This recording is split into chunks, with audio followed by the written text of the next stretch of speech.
Glória a vós, Senhor.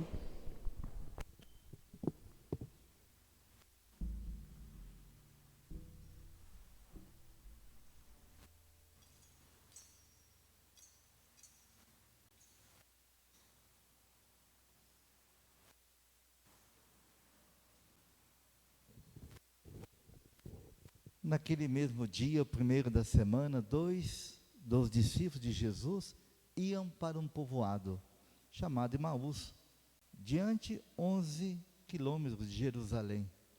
Conversavam sobre todas as coisas que tinham acontecido. Enquanto conversavam, discutiam, o próprio Jesus se aproximou e começou a caminhar com eles. Os discípulos, porém, estavam como que cegos e não o reconheceram. Então Jesus perguntou: que ides conversando pelo caminho? Eles pararam, com o rosto triste, e um deles, chamado Cleófas, lhe disse: tu és o único peregrino em Jerusalém que não sabe o que lá aconteceu nos últimos dias. Ele perguntou: o que foi? Os discípulos responderam: que aconteceu com Jesus o Nazareno, que foi um profeta poderoso em obras e palavras, diante de Deus e diante de todo o povo. Nossos sumos sacerdotes, nossos chefes, o entregaram para ser condenado à morte e o crucificaram. Nós esperávamos que ele fosse libertar Israel. Mas, apesar de tudo isso, já faz 3 dias que todas essas coisas aconteceram. É verdade que algumas mulheres do nosso grupo nos deram um susto. Elas foram de madrugada ao túmulo e não encontraram o corpo dele. Elas voltaram, dizendo que tinha visto anjos e que esses afirmavam que Jesus está vivo. Alguns dos nossos foram ao túmulo e encontraram as coisas como as mulheres tinham dito. A ele, porém, ninguém o viu. Então Jesus lhe disse: como sois sem inteligência, lentos para crer em tudo o que os profetas falaram? Será que o Cristo não devia sofrer tudo isso para entrar em sua glória?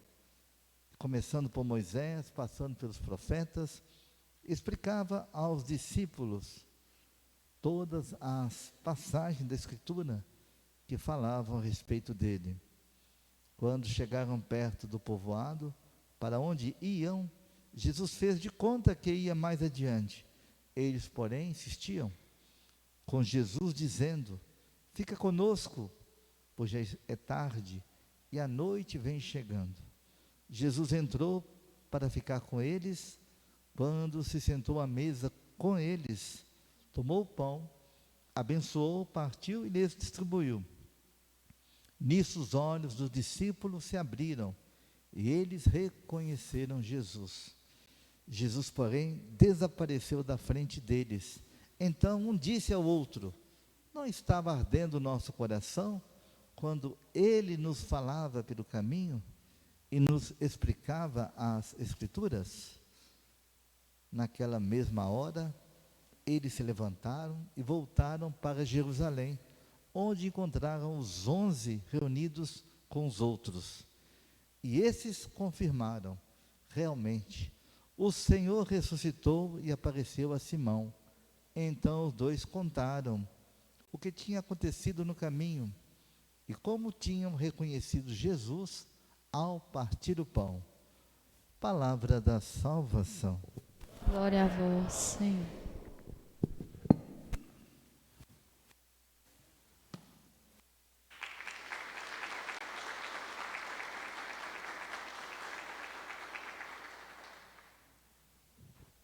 Irmãos e irmãs, vamos assentar, meditar, palavra de Deus, nesta manhã bonita, na festa de São Jorge, Jesus ressuscitado. Assim como os discípulos de Emaús, nós também não entendemos as coisas que nos ocorrem. Apavoramos-nos diante dos acontecimentos, que a paz, e muitas vezes mergulhamos na tristeza e na desesperança, porque caminhamos absorvendo ou absorvido pelas nossas dificuldades e não nos tentemos para compreender enigmas da vida, o mistério da vida. A gente faz umas perguntinhas, né? A que viemos à igreja? Para quê? 2 verbos: ou pedir ou agradecer. Dentro desses verbos está o verbo rezar, harmonizar, né? Nossa história.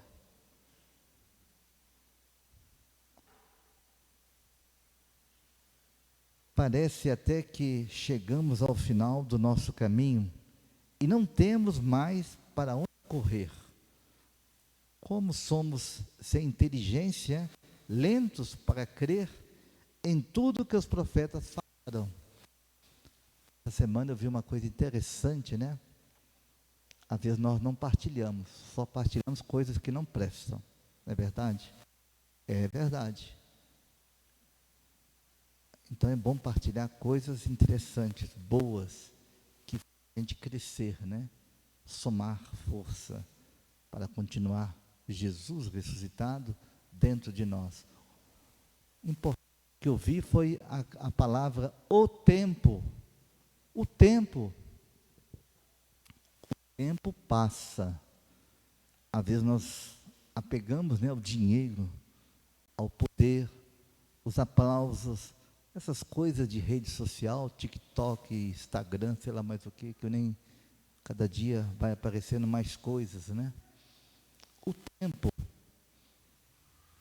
E o tempo está passando, urge. É como o leão, né? A morte está urgindo, né?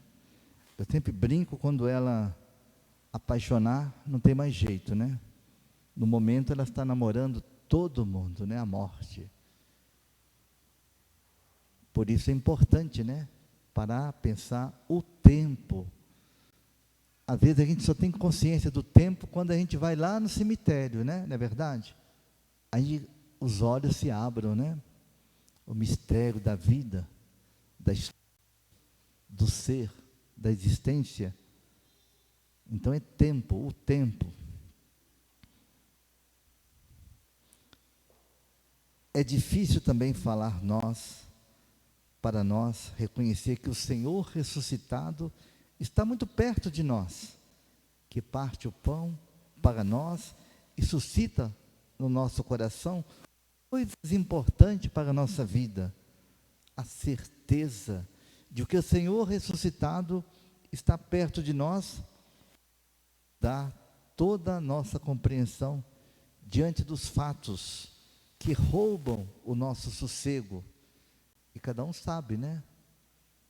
Os conflitos, sejam eles internos, sejam eles externos da nossa vida. Ontem mesmo estava lá, Afonso Pena, lá perto da rodoviária, parei o carro lá, aquela polícia ali, aquele quartel, né? Aí você vê o povo das ruas, tomando cachaça, rolando no chão. Às vezes a gente não sabe o que está acontecendo, né? Aos nossos olhos, a nossa existência, porque nosso ser hoje é individual, né? Eu e eu, né? Eu, meu carro, minhas contas, minha bicicleta, meu muro, né? Que cerca a casa, meu prato de comida. Não é assim que nós vivemos hoje? O mundo sem sensibilidade, né? Quando você começa a perceber que o outro também existe, né? Não só eu vá, onde todos vão se salvar pela glória de Deus Pai Todo-Poderoso. A certeza de que o Senhor ressuscitado está perto de nós. Jesus Cristo se faz presente no caminho de uma maneira muito simples, mas também muito forte. Enquanto caminhamos, precisamos apenas estar atentos para reconhecê-lo nas diversas situações, ou quando simplesmente meditamos a sua palavra, ou o contemplamos e adoramos o Santíssimo Sacramento do altar, nos deixamos banhar pela sua luz, pelo seu Espírito, nós também desvendamos os mistérios da nossa existência. Quando participamos de uma celebração eucarística e comungamos seu corpo, seu sangue, nesses momentos, compreendemos que algo mudou dentro de nós e que também o nosso coração arde, mesmo que nada de extraordinário tenha ocorrido. Todos nós também, como os discípulos de Emaús, somos motivados a dar a boa nova. Por onde passarmos, realmente o Senhor ressuscitou e apareceu para mim. Tudo está escrito, marcado no nosso coração, na nossa vida, na nossa história, nossas rugas, né? Estamos agora na borda do campo, os padres da congregação. Interessante, o padre Lau, que aqui passou por 20 anos, e numa reunião ele disse, importante, né? Achei legal o que ele falou, né? Às vezes, nós temos que descentralizar as coisas, né? O padre, as coroinhas, os músicos, para que possamos vivenciar os sinos do Papa. É o povo de Deus, né? O povo presente. Às vezes o povo está muito aí, sentadinho, né? Doido para dar a bênção final, cada um corre, vai embora. Nós temos que interagir, né? O povo, na vida, na celebração, no dia a dia, é ser lugar para o outro. Seja uma criança, um jovem, um adulto, um idoso, onde todos têm os seus dons. Por isso é importante, né? Os dons aí estão a partir do Espírito Santo. É descentralizar, é ter coragem, né? Como o Papa que faleceu, o Papa João Paulo II, cedeu lugar para o Bento XVI. Chega um momento que nós temos que passar o bastão, né? Não adianta, né? Segurar o osso, né? A terra está esperando. É o tempo, é a morte, é a ressurreição. Nós todos os dias, na alegria com o outro, existência humana. Glória ao Pai, Filho, ao Espírito